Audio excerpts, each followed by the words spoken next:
Hello Katikas, ito na ang part 2 ng San Roque Magalang. Katikas,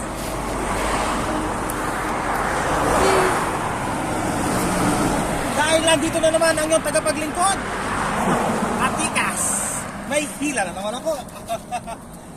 Lucy TC Black 125.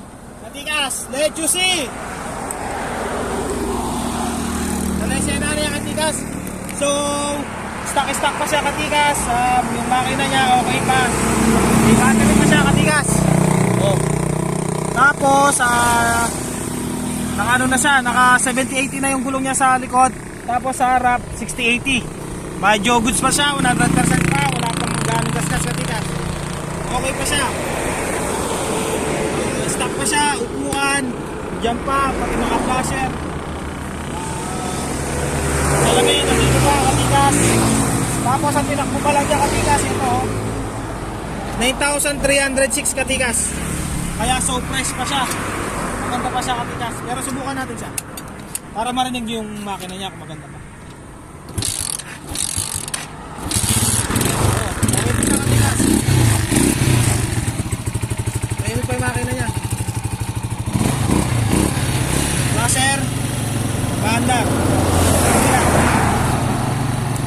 headlight, bandar Katikas. Okay pa siya Katikas, oh. Goods na goods pa. 1K down lang to kung gusto mo ma-avail. Punta ka lang sa Rusik Magalang. Katikas, dahil sa Rusik Magalang, sabot-sabot lang, Lods.